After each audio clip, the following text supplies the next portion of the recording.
In the heart of southern Africa lies the ruins of a massive stone city, built without mortar, ruled by kings and powered by gold. For 300 years, it controlled one of the richest trade networks in the world. And then, without war or invasion, it was abandoned. No one knows why.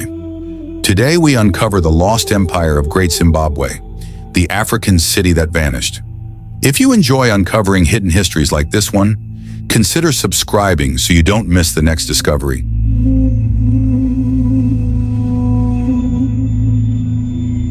To understand Great Zimbabwe, we need to step back almost 1,000 years. Around the 11th century, trade routes stretched across Africa, connecting the continent to Arabia, Persia, India, and even China. Gold flowed like water.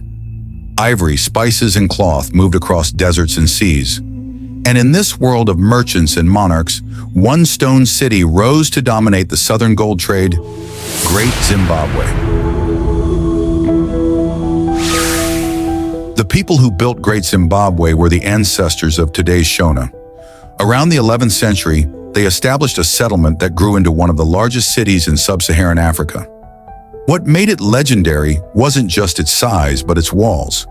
Massive walls up to 11 meters high, built entirely from granite blocks, stacked perfectly without mortar.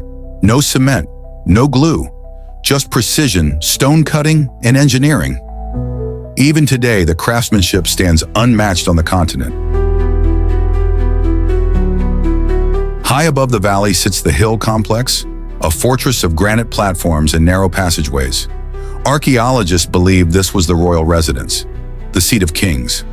From here, rulers watched over their territory, controlled trade, and administered spiritual power. In Shona tradition, kings weren't just leaders, they were guardians of the land, mediators between the people and ancestral spirits. Below the hill lies the most iconic structure, the Great Enclosure, a circular wall the size of a football stadium. Inside, a conical tower whose purpose remains unknown. There are theories: a royal residence, a ceremonial center, a symbol of political authority, even a grain store demonstrating the king's wealth.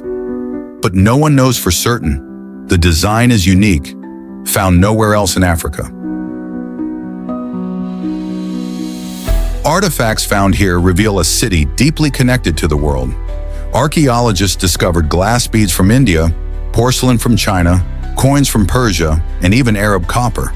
These objects show that Great Zimbabwe wasn't isolated. It was a hub, a link between inland gold mines and coastal trading cities like Kilwa, Sofala, and later Portuguese ports. At its height, nearly 18,000 people lived here.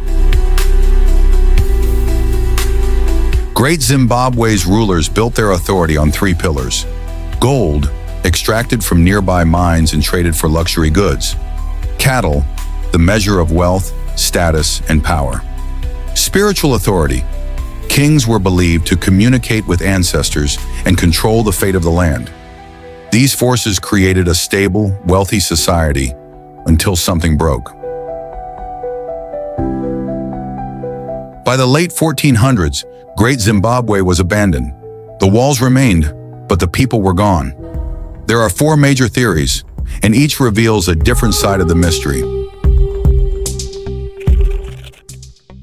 Evidence suggests cattle overgrazed the land, soil quality dropped, water sources shrank. Without food or grassland, the population could not survive. A new kingdom rose to the north, Mutapa. It took control of the gold trade, pulling influence away from Great Zimbabwe. When new powers controlled the coast, Great Zimbabwe lost its position in the global market. Some archaeological signs suggest political instability or succession disputes. But no single theory explains everything. The abandonment remains one of Africa's great historical mysteries.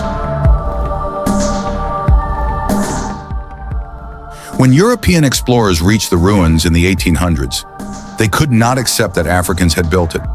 Colonial officials invented stories. Phoenicians built it. Arabs built it. Even the Queen of Sheba was suggested. These ideas weren't based on evidence, only prejudice. Modern archaeology has since confirmed the truth. Great Zimbabwe is a masterpiece of African innovation.